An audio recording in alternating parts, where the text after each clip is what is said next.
Sayyidina Muhammad. Allahumma salli wa sallim wa barik alaih.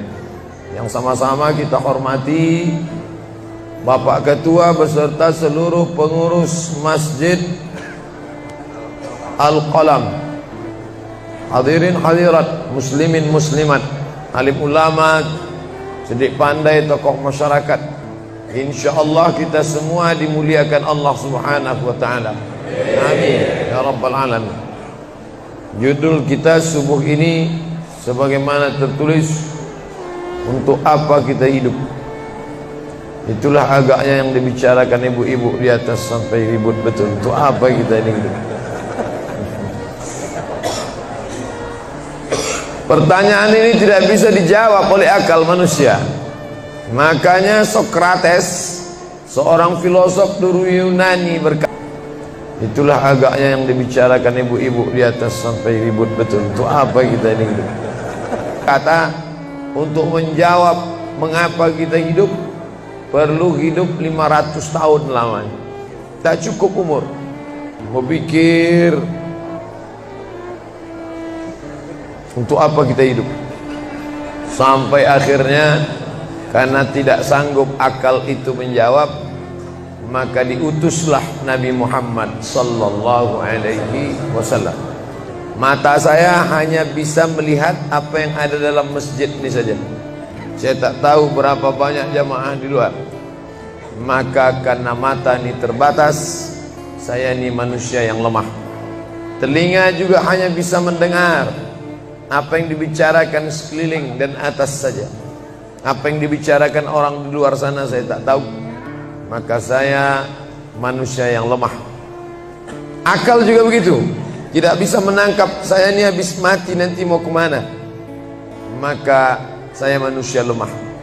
Allah Maha tahu, maka dia kirimlah salah satu makhluknya ingin menjelaskan kau untuk apa, sedang di mana dan akan kemana. Dan makhluk itu bernama Nabi Muhammad sallallahu alaihi wasallam. Untuk apa hidup? Langsung dijawab, wa ma khalaqtul jinna wal insa illa liya'budun. Tidak ada makhluk yang kuciptakan, baik jin maupun manusia, kecuali untuk beribadah. Cara beribadahnya bagaimana? Langsung dijawab, wa ma arsalnaka illa rahmatan lil alamin.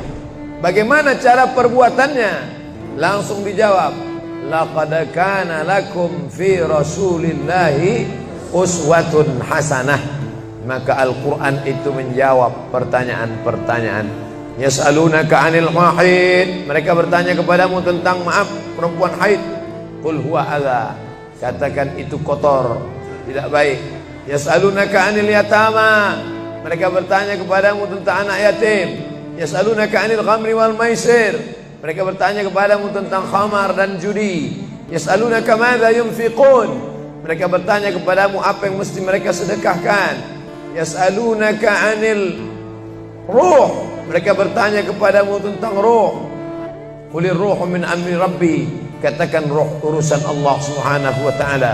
Wa ma utitum minal ilmi illa qalila, tidaklah kamu diberi pengetahuan tentang itu melainkan hanya sedikit saja. Jadi Al-Quran menjawab berbagai pertanyaan yang tak dapat dijawab oleh survei, tak dapat dijawab oleh lembaga penelitian riset. Dia menjawab apa yang tak bisa dijawab akal manusia. Pepatah Melayu berkata, kalau galah panjang sejengkal, jangan laut hendak diduga. Galah artinya bambu. Orang kalau naik rakit, bambu mesti ditanamkan ke dalam sungai. Kalau panjangnya cuma sejengkal, jangan laut hendak diduga. Itulah orang yang terlalu memaksakan akalnya, akhirnya ngomong sendiri dan senyum sendiri. Akhir puncak daripada akal adalah ngomong sendiri, senyum sendiri. Angkot lewat pun dia senyum. Na'udzubillah. Oleh sebab itu kita yang sangat rendah, hina ini mengaku lemah. Aku berserah kepada Engkau ya Allah. Berserah itu bahasa Arabnya istislam.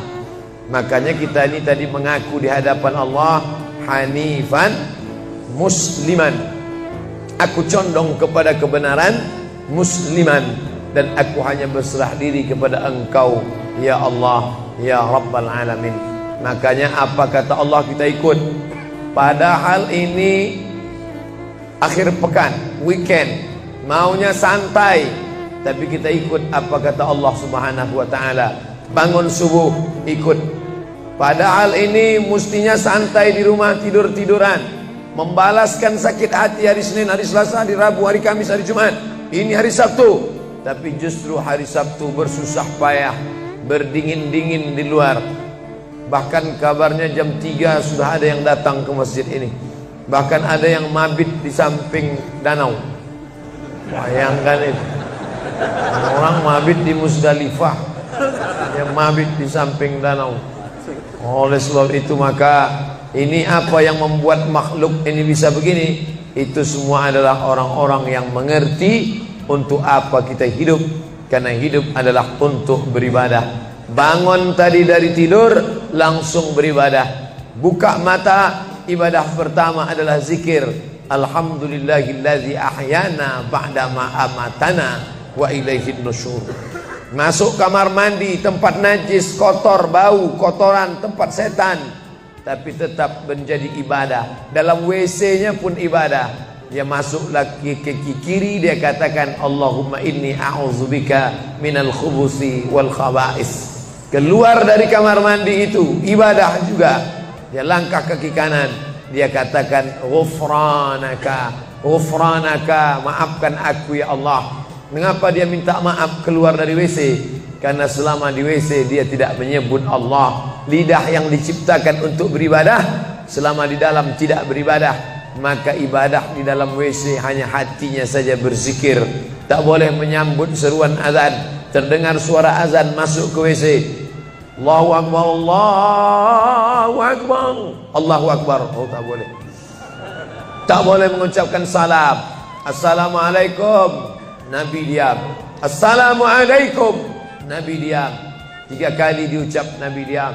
Selesai keluar dari toilet, WC, barulah Nabi menjawab Waalaikumsalam warahmatullah.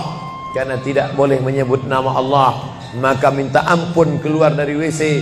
Karena lidah yang semestinya dipakai untuk menyebutmu ya Allah, berzikir mengingatmu ya Allah, tadi tak kupakai selama beberapa menit di dalam.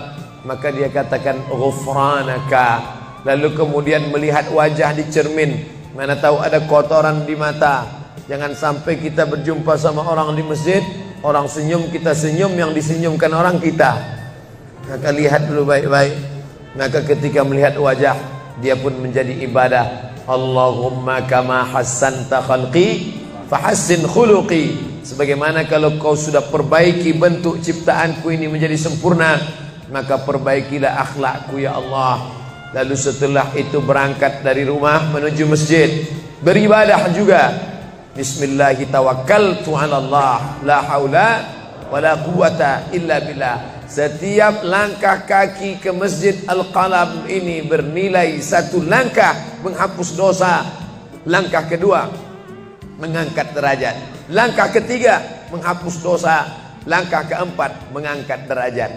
Tidak tanggung-tanggung, derajatnya diangkat Allah. Siapa yang duluan datang langsung dapat di depan. Tapi ada orang terlambat tetap tinggi juga derajatnya. Mana dia? Ini yang di atas.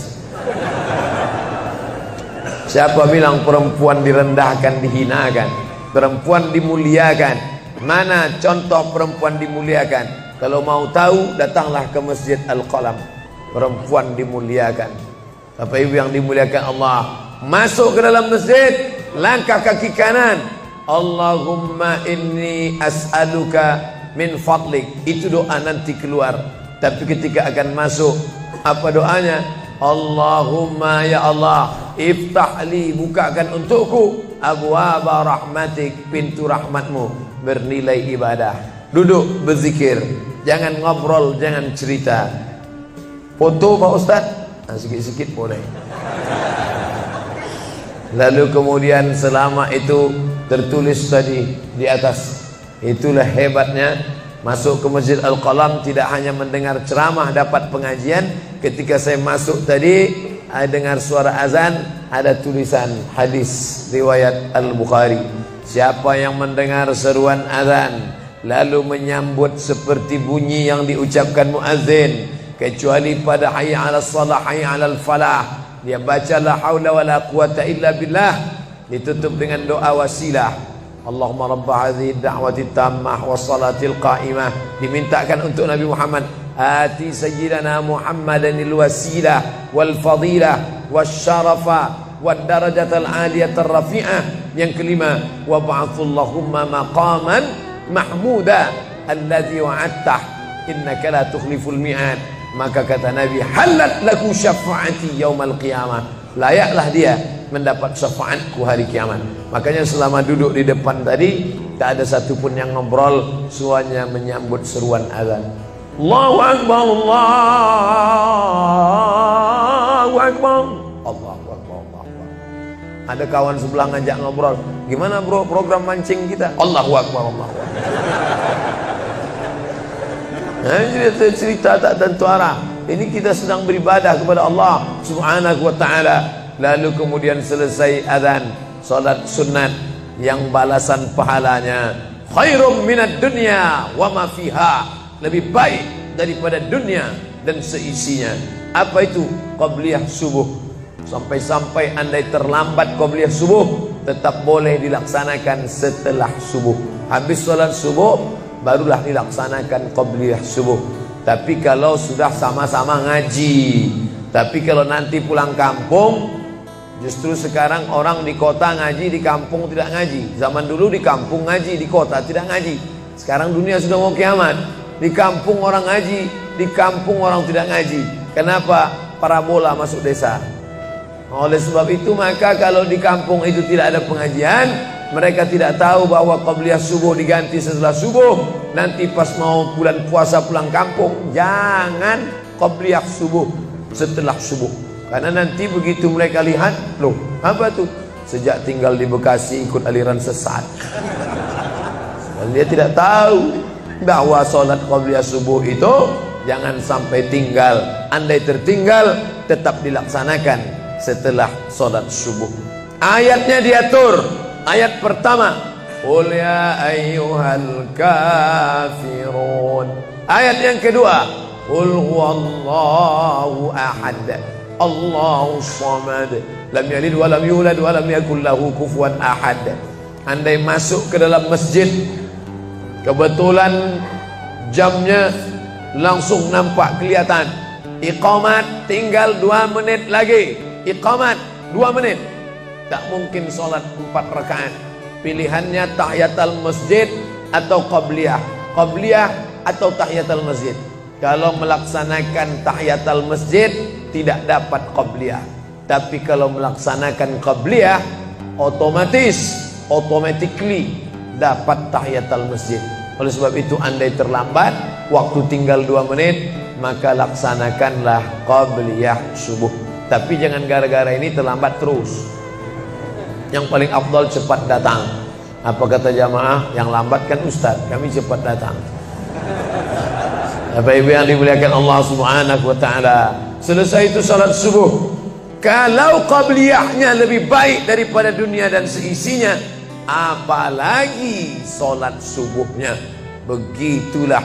Kalau qabliyahnya saja yang pendek ayatnya lebih baik daripada dunia dan seisinya, apalagi solat subuhnya. Lalu pahala solat subuh itu apa? Tak ada yang tahu.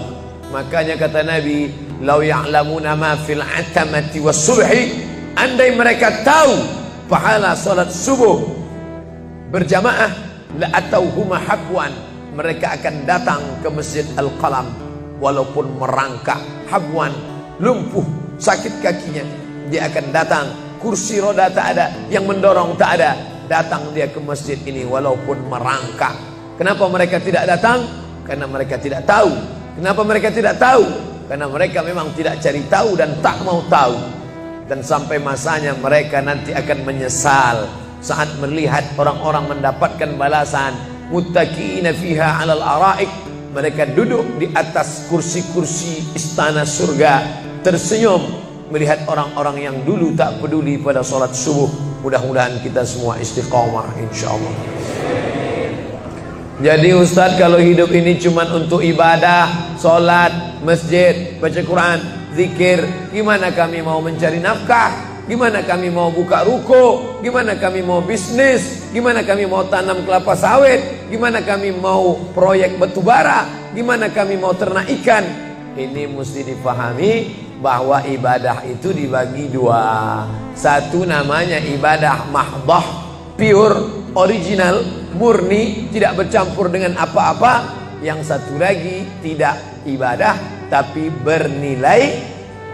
Nah, ini mesti dipahami. Bapak yang masuk kantor dari jam 8 pagi sampai jam 4 sore itu ibadah.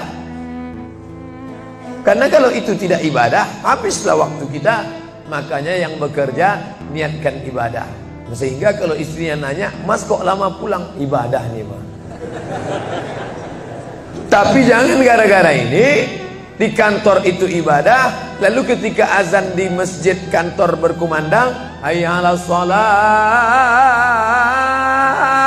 dia terus ngetik, "Mas, ayo ke masjid."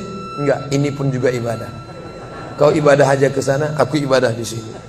Itu juga enggak benar. Karena ibadah itu dibagi dua. Satu yang murni, pure, tidak bercampur dengan apapun, namanya ibadah mahdhah, salat, baca Quran, zikir, iktikaf. Tapi ada satu lagi tidak ibadah, tapi kalau diniatkan dia bernilai ibadah.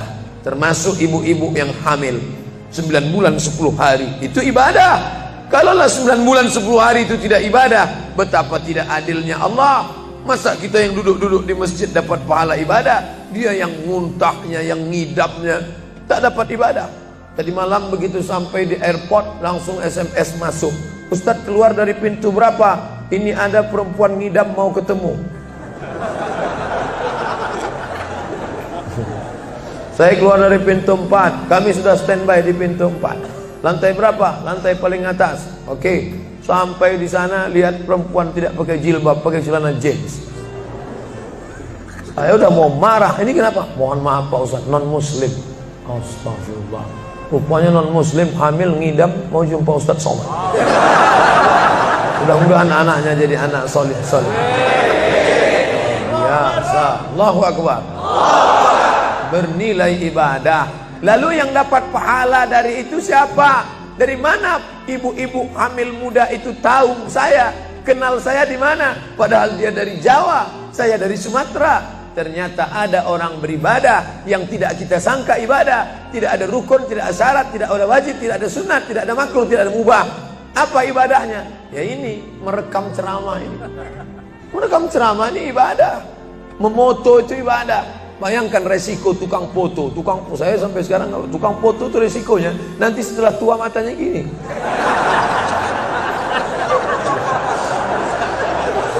Tapi kalau mereka niatkan ikhlas untuk ibadah, maka insya Allah sehat walafiat. Ini sampai sekarang yang banyak moto-moto ustadz itu mana ada matanya tetap aja sehat. Kenapa? Karena diniatkannya untuk ibadah. Hidup ini kalau berniat ibadah tidak ada capeknya, tidak ada lelahnya. Kenapa? Karena mengharapkan balasan dari Allah. Ilahi anta maksudi wa ridhaka matlubi. Yang kumaksud hanya Engkau ya Allah, dan ridhamu lah yang kucari. Suatu ketika saya sampai di sebuah kabupaten kota, saya tanya ke Pak Bupati, "Pak, ya, kenapa Bapak buat pengajian untuk PNS hari Kamis pagi? Pagi Kamis buat pengajian tabligh akbar. Apa manfaatnya menurut Bapak sebagai pimpinan daerah?" Ternyata Ustadz Somad, kami sudah coba formula macam-macam untuk PNS ini. Pertama kami undang motivator dari Jakarta. Akhirnya di gedung hotel dengan biaya mahal. Lalu kemudian dengan infocus, suara menggelegar. Semangat, semangat, semangat. Keluar dari situ lesu. Motivatornya pulang, pegawai letoy. Akhirnya kami buat undang tentara dengan bapak polisi, baris berbaris, siap, siap. Pak polisi pulang, gak siap lagi. Ternyata yang disentuh paling mantap bukan fisiknya, bukan matanya, bukan pakai infokus, bukan pakai suara menggelegar, tapi yang disentuh adalah hati. Dan satu yang bisa menyentuh hati itu adalah agama. Itulah makanya ibu bapak coba nanti kalau mau buat praktek, buat satu kotak, buat satu lagi kotak, ada 2 kotak. Kotak ini buat voucher namanya sumbangan. Kotak ini buat juga voucher tulisannya sodakoh. Lihat mana yang paling banyak diambil umat Islam, sumbangan apa sodakoh? Sodakoh, padahal nilainya sama. Sumbangan 100.000, sodakoh 100.000. Bapak ibu silakan ambil untuk anak yatim fakir miskin kita. Pasti voucher yang paling banyak diambil adalah sodakoh. Kenapa? Karena mereka menganggap sumbangan tak ada pahalanya, karena bukan bahasa Arab. Apa dia? Sumbangan. Enggak ada dalam Quran. Ya ayyuhalladzina amanu, sumbangan. Yang ada adalah sedekah. Innamas shadaqatu lil fuqara wal masakin wal 'amilina 'alaiha wal mu'allafati qulubuhum wa fir riqab wal gharimin wa fi sabilillah wa ibnis sabil. Itulah mengapa yang disentuh itu bukan nalar otaknya, tapi yang disentuh itu adalah hatinya. Ala fil jasadi mudghah. Ketahuilah dalam jasad itu ada segumpal. Idza salahat salahal jasadu kulluh. Kalau yang segumpal itu baik, maka yang lain ikut menjadi baik. Wa idza fasadat fasadal jasadu kulluh. Kalau yang segumpal itu rusak, jahat, kotor, hitam, gelap, maka yang lain ikut menjadi rusak. Ala wahyal qalb, hati. Jagalah hati. Itu yang selalu dipesankan Ustadz kita Agib, jagalah hati. Dan kau terserah. Bapak Ibu yang dimuliakan Allah, salah satu yang merusak manusia sekuler, membagi 2. Di masjid ibadah, di kantor tidak ibadah, fatal. Di masjid dianggap ibadah. Jangan heran kalau ada orang di masjid khusyuk, takut nengok ke atas, melihat hanya tempat sujud saja. Allahu Akbar, tidak mau lihat ke atas. Kenapa? Dia khusyuk. Tapi di kantor dia lebih setan daripada setan. Kenapa? Berasal dari pemahaman yang salah, karena dia sudah bagi 2. Di masjid ibadah, di kantor tidak ibadah. Bahkan yang lebih fatal, yang kotor-kotor di kantor bisa dibersihkan di masjid. Kotor. Akhirnya untuk membersihkannya pergi dia ke masjid. Laundry yang paling besar Masjidil Haram. Sampai di sana nangis di pintu Ka'bah. Ya Allah, dah selesai bersih. Enak aja. Bukan begitu ajaran Islam. Labbaik Allahumma labbaik, labbaik Allahumma labbaik. Apa kata malaikat? La labbaik wala sa'daik. Kau tidak dapat panggilan, kau tak dapat kebahagiaan, kau tak dapat haji mabrur, kau tak dapat surga. Zaduka haram, karena kau berangkat dengan uang haram. Oleh sebab itu pemahaman Islam mesti utuh. Semua adalah ibadah. Kalaulah gerak tidak ibadah, betapa menyakitkannya bapak-bapak polisi di jalan raya kena panas terik, padahal dia tidak ada penutup kepala di atas, berkeringat berpeluh. Mereka tetap merasakan itu sebagai ibadah. Tentara yang membela negara, angkatan laut di perbatasan sana, datang kapal-kapal perompak dari Thailand ingin mengambil ikan kita, tenggelamkan. Itu kalau tidak nilai ibadah, dia takut. Jangan-jangan sebelum kita tenggelamkan, kita duluan ditembaknya tenggelam. Maka itu mesti ada nilai ibadah di dalamnya. Itulah yang membangkitkan semangat jihad. Jamaah bertanya, Ustadz kemarin dari Jambi, terus kemudian terbang ke Miri, besok baru pulang ke Pekanbaru. Apa Ustadz? Saya lihat Ustadz dari tadi mengantuk saja. Iyalah, sampai tadi malam ke hotel jam 12, baru tidur jam 1 karena ada yang mau ditulis. Jam 3.30 sudah bangun ceramah. Tapi begitu berjumpa dengan jamaah orang ramai, bangkit semangat. Habis ceramah ini tanya jawab, semangat lagi. Habis itu baru lesu. Dan tidurnya itu pun ibadah. Bayangkan tidurnya itu ibadah. Itulah mengapa banyak orang pengajian sambil oh, ustadz menyindir ya? Tidak. Saya termasuk ustadz yang tidak pandai menyindir. Saya termasuk ustadz kalau dipesan request untuk menyindir saya tidak pandai. Kenapa? Karena saya pernah menyindir orang. Ustadz, tolong ustadz sindirkan. Ini ada jamaah yang sudah sedekah tapi mengambil uangnya kembali. Siapa yang bersedekah mengambil uangnya kembali? Kal kalbil ladzi ya'udu ila qaihi, sama seperti anjing yang menjilat muntahnya kembali. Selesai pengajian, mohon maaf Pak Ustaz, yang disindir nggak datang. Oleh sebab itu tak ada gunanya sindir menyindir.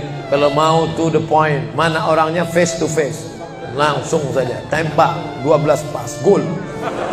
Bapak Ibu yang dimuliakan Allah, maka mesti dipahami dengan benar. Di Masjidil Haram ibadah, di rumah pun kau ibadah. Istri yang dari mulai pagi memasakkan suami, dibantu oleh pembantu membuatkan minuman, membesarkan anak, menyusukan anak 2 tahun lamanya, melahirkan, meregang nyawa ibu melahirkan anak, ibadah. Makanya kalau dia meninggal dunia saat melahirkan, matinya mati syahid.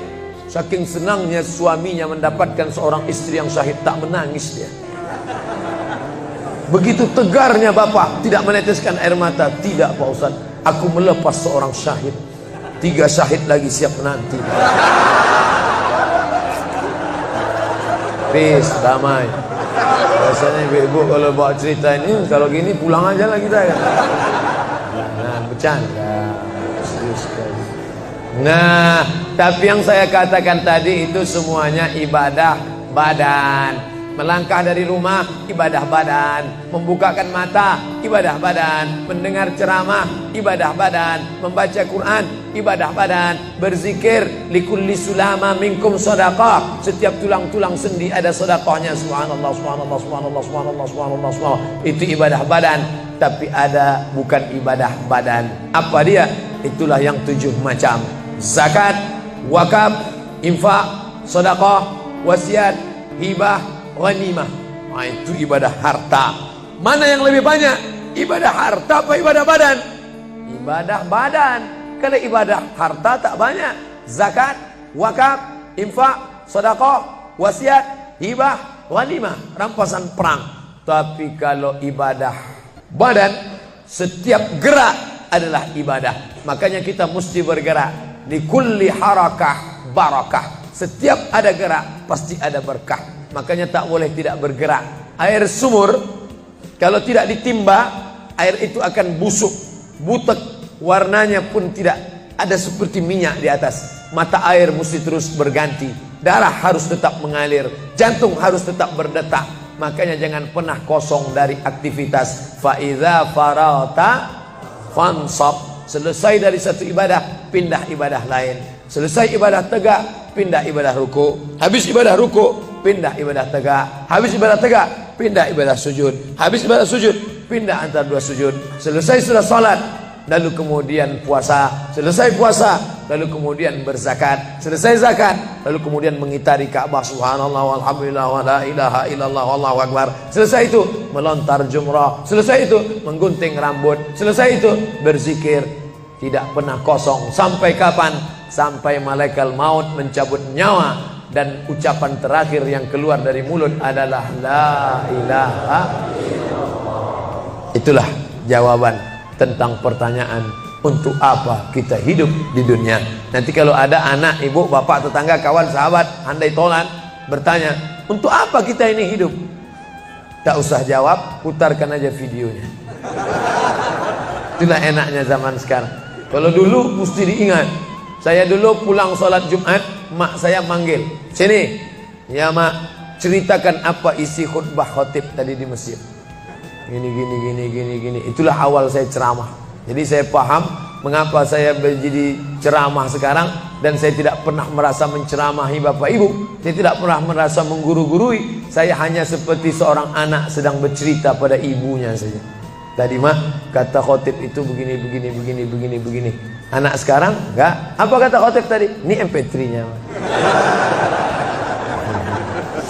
Bapak Ibu yang dimuliakan Allah Subhanahu wa taala, ibu yang mendidik anak-anak ibu, ibadahnya luar biasa. Itulah mengapa ibu lebih tinggi derajatnya daripada laki-laki. Ilzam rijlaiha, kau urus tapak kakinya, fathammal jannah, kau dapati surga di sana. Di bawah tapak kakinya surga, al jannatu surga, tahta di bawah aqdam kaki al ummahat, ibu-ibu. Kenapa begitu? Karena ibadah dia yang luar biasa, tidak bisa dilakukan oleh laki-laki. Salat kita bisa, puasa kita bisa, tawaf kita bisa, sa'i kita bisa, melontar jumrah kita bisa, tahallul kita bisa. Tapi ada yang kita tak bisa. Apa dia? Mengandung kita tak bisa. Siapa yang mau coba mengandung, keluar dari sini, ambil bola voli, ikat di perut. Melahirkan kita tak bisa. Siapa ingin coba melahirkan, keluar dari sini, telanlah jeruk bulat-bulat. Habis itu keluarkan bulat-bulat. Menyusukan kita tak bisa, dan itu ibadah. Tapi bukan ibadah mahdhah. Dia tidak selevel dengan salat, zakat, puasa, haji. Tapi ibadah ini berkualitas. Ibadah badan sudah, ibadah harta sudah. Ada ibadah yang terakhir, yang ketiga. Kalau ibadah badan berkeringat, lelah, capek. Ibadah harta, duit habis. Tapi ada ibadah satu lagi, tak nampak di mata. Apa dia? Ibadah hati. Itulah dia ikhlas. Orang yang ikhlas tak tampak.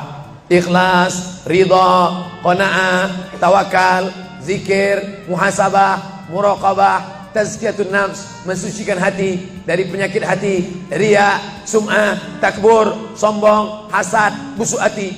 Itu ibadah. Kenapa begitu? Disitulah letak adilnya Allah. Man bana masjidan, siapa yang bangun masjid, banallah mislahu baitan fil jannah, dibangunkan Allah untuknya satu istana di dalam surga. Bapak Ibu yang ikut membangun masjid ini, mudah-mudahan diberikan Allah Ta'ala balasan melimpah ruah. Kami nggak bisa Pak Ustadz, jangankan bangun masjid, buat rumah kami aja kami nggak bisa.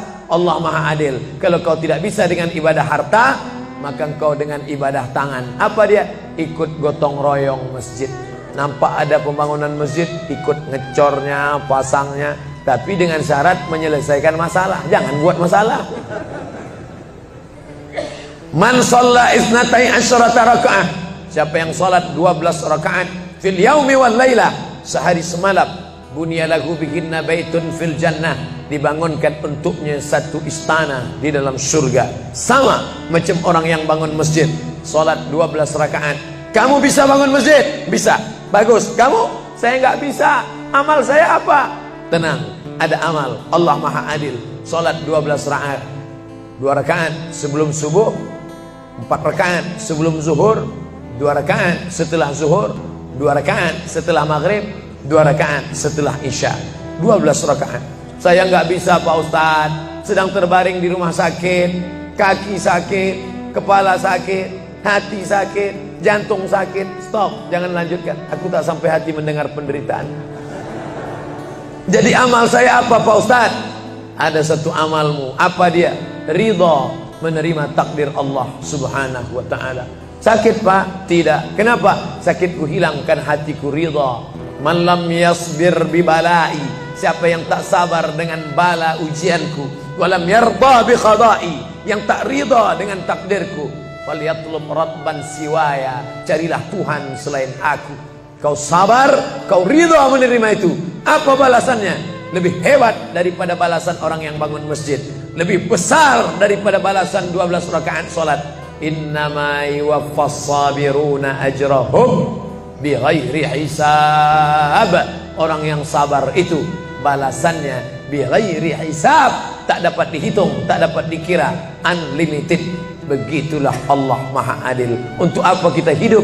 Hidup untuk beribadah. Ibadah apa yang kita lakukan? Ibadah badan, ibadah harta, ibadah hati. Yang sudah melaksanakan tiga-tiganya, alhamdulillah. Yang baru melaksanakan satu, tambah. Yang satu pun belum, innalillah. Masjid ini besar. Kadang kita bangga masjid besar, rupanya APBN, anggaran pendapatan belanja negara. Bangga kita masjid megah, rupanya APBD, anggaran pendapatan belanja daerah. patutlah masjidnya di tengah hutan, karena di situ tanah yang murah. Akhirnya pemukiman masyarakat jauh, masjid di tengah jalan, masjid di tengah perjalanan luar kota, jauh dari pemukiman masyarakat. Masuk kita ke dalam, tai kambing yang ada di dalam. Tapi masjid ini megah, mewah, 2 lantai, lengkap dengan kubah yang besar. Ini swadaya masyarakat. Saya tahu ini dari mana? Jamaahnya cerita. Kalau enggak, mana saya tahu. Ini masjid ini asli swadaya Pak Ustaz. Lama membangunnya Pak? Enggak lama, sebentar saja. Sebentar saja, sekejap langsung terkumpul 7,6 miliar uang. 7,6 M. Itu kalau dibelikan cendol berenang gitu. Bayangkan itu. Bisa terkumpul masyarakat. Padahal ibadah yang paling berat, ibadah harta ini. Banyak orang kalau diajak iktikaf, banyak. Ayo kita iktikaf, ramai. Ayo kita zikir ke Az-Zikra, ramai. Jangan lupa besok zikir ke Az-Zikra, hari Ahad pertama, sekaligus acara live Damai Indonesiaku TV One bersama Ustadz Abdul Somad LCM. Tapi ada ibadah yang berat. Apa dia? Ibadah harta. Banyak orang ketika diajak muhasabah zikir malam, ya Allah, banyak dosa kami ya Allah, tapi dia susah menangis, meneteskan air mata. Tapi begitu lewat kota infak, memang menangis. Tak sampai hati melihat Bung Karno keluar dari dompet. Lewat kotak sodako infak, lama membuka dompet mencari Patimura. Nauzubillah. Mudah-mudahan kita tak termasuk golongan yang bakhil ini. Kenapa? Karena setan selalu asyaitan, setan ya'idukumul faqra, membisikkan kepakiran. Jangan beri, jangan beri, jangan beri, nanti kau susah, nanti anak kau tak makan, nanti kau dikeluarkan kerja, kau makan apa, nanti kau mau beli rumah, nanti kau mau beli tanah, nanti kau mau beli mobil, nanti kau mau beli cincin, nanti kau mau beli kamera, nanti kau mau ganti HP, uangmu tak ada. Setan selalu berbisik-bisik. Lawan setan itu. Qul a'udzu birabbinas, malikin nas, ilahin nas, min syarril waswasil khannas, alladzi yuwaswisu fi sudurin nas, minal jinnati wan nas. Hanya saja kalau yang berbisik itu setan, kita baca ayat kursi, insya Allah dia kabur. Ini yang berbisik ini kawan kita. Kita bacakan ayat kursi, hafal pula dia dari kita lagi. Tapi tak apa-apa, tetap aja bacakan. Allahu la ilaha illa huwal hayyul qayyum, la ta'khudhuhu sinatun wa la naum. Hembuskan ke wajahnya. Bapak Ibu yang dimuliakan Allah, setelah ibadah 3 ini kita lakukan, ibadah badan sudah, sholat subuh sampai melimpah ruah ke belakang. Saya dengar suara hati tadi, lapor, tenda sudah penuh, sudah melimpah ke jalan. Masya Allah. Ibadah harta sudah 7,6 M. Ibadah hati sudah, sabar, ridha, qanaah, tawakal. Tapi jangan lupa, datang merusak yang 3 ini, perkelahian, merusak ukhuwah Islamiyah. Masjid yang besar, kalau sudah kelahi di dalamnya, tinggal kelahi, tak lagi ada persatuan. Masuk masjid bukan baca doa pintu masuk masjid, malah masuk masjid ngelihat kira-kira dia di mana ya. Oh dia di sana, gua di sini lah. Oh di sini, dia di sini. Sampai akhirnya suatu hari terlambat, lupa ngelihat. Allahu Akbar, rupanya dia di samping. Jangan kelahi. Wa'tasimu bihablillah, berpegang teguhlah dengan tali Allah. Tali Allah itu apa? Al-Quran dan Sunnah. Apalagi ulama, nggak ngerti Quran, nggak ngerti Sunnah, tanya ulama. Al-ulama warasatul anbiya. Wa'tasimu bihablillah, berpegang teguh dengan tali Allah. Wala tafarraqu, jangan berpecah belah. Coba lihat bunyi ayatnya. Andai ayat itu sampai bihablillah titik sudah cukup. Berpegang teguhlah dengan cara tali Allah, cukup. Mengapa ujungnya tetap ditutup? Wala tafarraqu, jangan berpecah belah. Karena banyak orang yang sudah baca Quran, sudah sholat, sudah puasa sunat, tapi hatinya pecah bercabang. Galah patah boleh disambung, kaca retak boleh direkat, hati rusak kemana obat akan dicari. Oleh sebab itu kalau ada fitnah-fitnah, tabayun, klarifikasi. Jangan suudzon. Ijtanibu katsiran minaz-zan. Kepengurusan masyarakat, jamaah, sayang kebersamaan rusak. Gara-gara apa? Gara-gara nila setitik rusak susu sebelanga. Gara-gara api di dalam sekam, ada kulit padi bertimbun, di dalamnya itu ada setitik api, tiba-tiba api menyala, akhirnya semua menjadi abu, dan abu dihembus angin, tak berkesan sama sekali. Hilang 3 ibadah. Ibadah badan hilang, ibadah harta hilang, ibadah hati hilang. Gara-gara apa? Berkelahi. Ingat, setan tak pernah berhenti. Inna syaitan, setan ya isa'an ya'budahul musallun. Setan kalau sudah melihat orang sholat, dia tidak lagi goda mereka untuk menyembah, sembahlah aku, sembahlah aku, sembahlah aku, sembahlah aku. Tidak. Tapi apa yang dia lakukan? Walakin fit tahrish, menanamkan permusuhan ke dalam hati orang yang sholat. Kejaga ini. Jangan kita bertengkar gara-gara masalah khilafiyah. Saya kalau jadi imam di masjid dekat rumah saya jadi imam, saya baca kunut. Dan imam-imam dekat rumah saya itu saya pesan harus baca kunut, karena saya berpegang mazhab Syafi'i. Tapi ketika sholat di Masjid Al-Qalam, saya tidak tahu jamaah di sini pakai kunut apa tidak. Saya tidak ingin merusak kebiasaan mereka. Mana tahu mereka ikut mazhab Hambali, mana tahu mereka Muhammadiyah, saya tidak tahu. Maka ketika diminta jadi imam, Ustaz jadi imam, batuk. Saya tak mau merusak, biarlah imam tetap saja. Rupanya imam di Masjid Al-Qalam tidak baca kunut, ya saya tetap ikut sholat. Apakah perlu saya ulang sholat saya? Tidak. Sholat saya sah, karena apapun ormasmu, apapun mazhabmu, mau NU, mau Muhammadiyah, mau Perti, mau Persis, mau Al-Irsyad, mau Jamaah Tabligh, mau FPI, mau mazhab Hanafi, mazhab Maliki, mazhab Syafi'i, mazhab Hambali, semuanya sepakat sholat subuh itu wajib.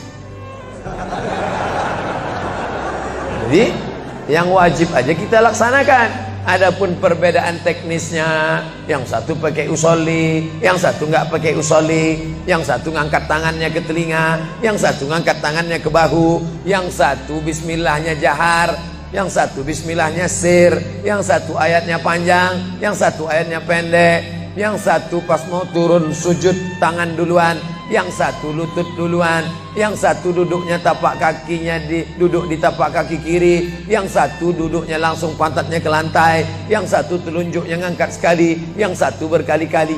Itu masalah teknis simple sederhana. Ada masalah yang lebih besar. Apa masalah kita yang lebih besar? Membeli tanah baru untuk buat sekolah Islam, membeli tanah baru, ruko baru untuk buat apa?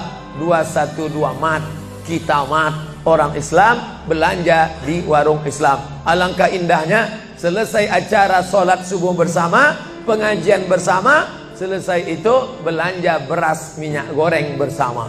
Serbu.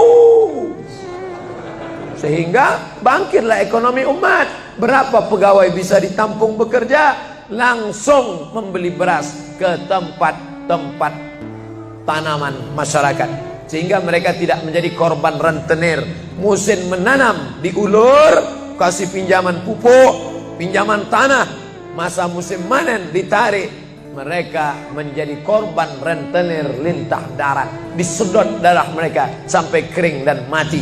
Kita selamatkan dengan apa? Dengan market. Masjid punya market. Saya beberapa kali meresmikan market punya masjid di Masjid Raya Batam, Masjid Agung Batam. Itu di bawahnya ada super mini market untuk jamaah. Kemarin pulang dari Pulau Bintan, itu juga meresmikan di Dumai. Begitu juga. Nah, ini 212 Mart. Terserah namanya apa. Ada 212 Mart, ada namanya Kita Mart, atau bisa juga buat Somart. Nah, bisa juga. Bapak Ibu yang dimuliakan Allah Subhanahu wa taala, maka visi misi kita ke depan, jauh melihat ke depan. Kami harus punya pusat perbelanjaan komunitas muslim, kami harus punya komplek perumahan muslim. Nah, ini semua yang akan menyelamatkan kita. Kalau sudah begitu, maka mengertilah untuk apa kita hidup. Dan setelah itu kita pun mati dalam keadaan tenang. Baru anak kita bisa berkata, mari kita antar jenazah almarhum Abdul Somad menuju tempat peristirahatan terakhir. Karena memang benar-benar istirahat. Tapi berapa banyak orang tidak istirahat, karena amal badan tak ada, amal harta tak ada, amal hati tak ada. Tak pernah memikirkan masjid, tak pernah memikirkan umat, tak pernah memikirkan belanja umat, tak pernah memikirkan pendidikan anak-anak umat. Akhirnya mati yang layak untuk dia. Mari kita antar dia menuju azab pertama, akan menyusul azab-azab berikutnya. Na'udzubillah.